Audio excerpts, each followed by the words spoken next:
It's the first of my series, The Underrated. These are movies that I think are way underrated given their ratings on the internet. And the first one up is Peter Weir's The Mosquito Coast. Let me tell you why I think this movie is pretty good. I kind of really like it. Let's analyze it coming up next.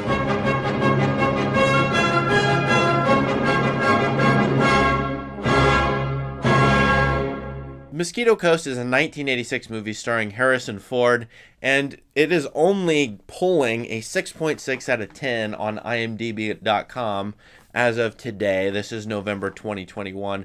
It's also only pulling a 3.3 out of 5 stars on Letterboxd.com. Both of those ratings are pretty low. In fact, that would indicate that this movie is below average. I don't think this movie is below average. I think it's above average. I think it's analyzable and very interesting. It is going for broke. This is an ambitious movie that's articulating and attacking, perhaps, two founding modern myths. Those are Frankenstein and Robinson Crusoe. And these two stories are really important to know if you want to understand, to a certain extent, the Mosquito Coast. The Mosquito Coast has a lot of movie firepower working in it and with it. It's got Harrison Ford, Helen Mirren is in it, River Phoenix stars. There's a youngish teenage boy, Martha Plimpton's in it, Andre Gregory is in it. So that's the cast in part. And then you've got Peter Weir, already an excellent director at this time who's dealt with these very themes. Paul Schrader of Raging Bull and Taxi Driver fame. He wrote this movie based on a Paul Theroux book, which is quite good. Then we got Maurice Jarre doing the score.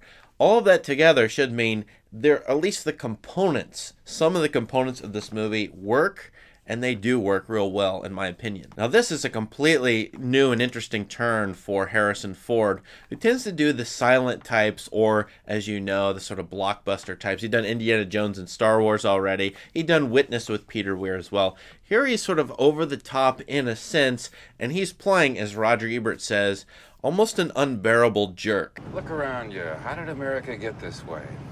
Land of promise, land of opportunity. Have a Coke.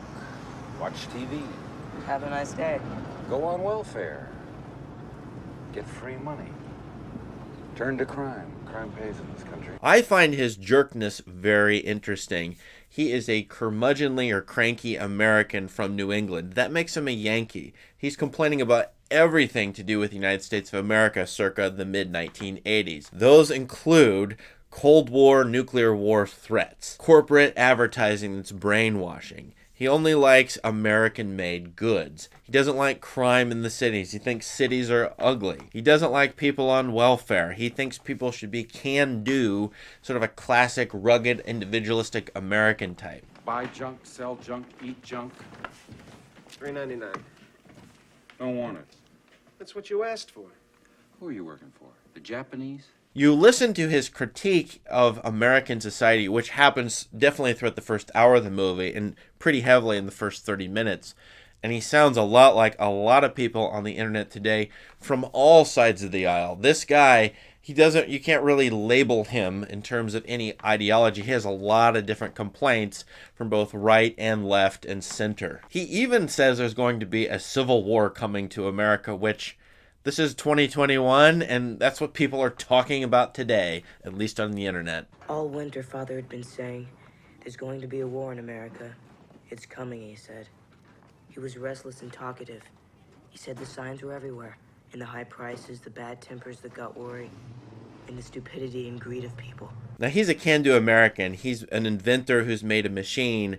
All you have to do is light something on fire, and somehow the machine produces ice, no matter where it is, even if he's in the most tropical parts of the world. He ends up taking his family to a Central American location, the Mosquito Coast. Why does he do this? He wants to move away from American society, and he wants to bring his machine to the jungle, which he says is the first time this place has ever seen ice in the history of the world. So we have a cranky curmudgeon. He's kind of a jerk or pompous jerk, and he thinks he knows more than other people. Oh, and his contrast in this movie is a missionary played by Andre Gregory, who represents obviously Christianity or religion, belief in God in general.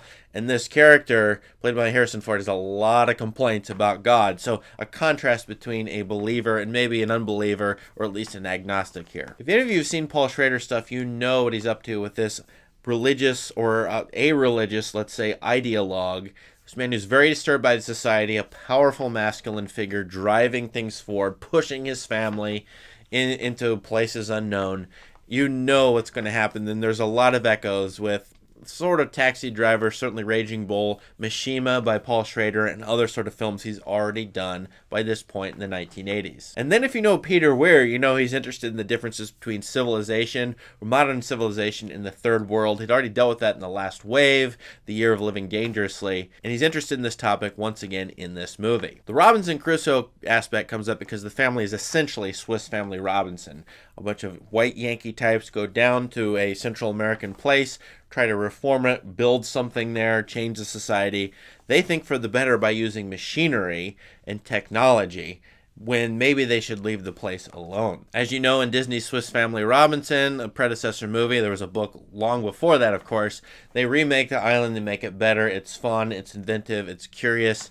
Here in this movie, though, there are tones that are against the invention that's going on to this giant machine, and this family coming into a location they know nothing about and thinking they can reform it or redo it, just like the missionary is as well in this movie. That's the Crusoe method in a nutshell, that you can go set up a piece of property, you own it, it's yours, and then the locals become your servants. Here, that's... well, I won't spoil anything, but that is definitely messed with, as this inventor character, as it's said outright in the movie, is a kind of Dr. Frankenstein creating a monster, which is the machine. Father told everyone he was making a monster. I'm Dr. Frankenstein, he used to say. He called one set of pipes its lungs.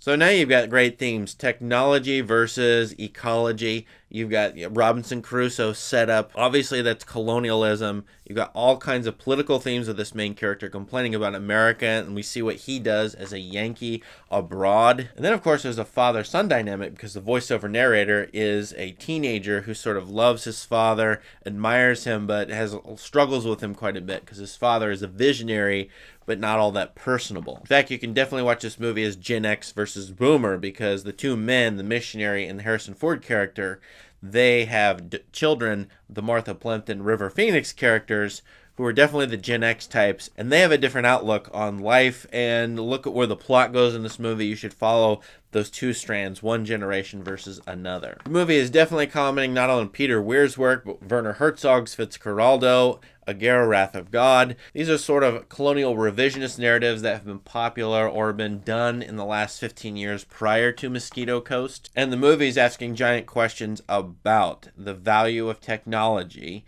the question of invention and whether it improves things, obviously the relationship between the U.S. and the third world, and the list goes on. So there are a lot of great big ideas in this movie. Sometimes the execution of them falls short. I will admit that, and you can set up a list of a dozen of those that come up.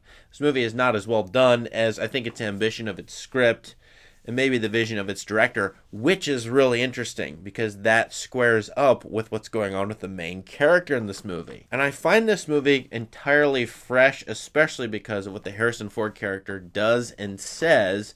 Some of the things he's talking about, in fact, almost all of them are still relevant and still haunting the United States at this very moment. For all those reasons, I recommend this movie, and I can't for the life of me see why it's only 3.3 out of 5 or 6.6 out of 10. It should be at least a half star better than that on Letterboxd.com, and I'm not sure what people do not like about this movie. I like this kind of story, as I'm indicating. I like anything dealing with that Crusoe myth stuff. So maybe for that reason, I'm rating this movie higher than the rest of the internet. What do you think about the Mosquito Coast, about Harrison Ford's performance? Helen Mirren as Mother, that's a very interesting character I didn't even talk about here. Anything else about this movie you find interesting? And I do really like this score by Maurice Jarre. I just really like it. So you should listen to this and watch it. See what you think about it. Thanks for watching. Please subscribe to this channel for more great content. Have a great day.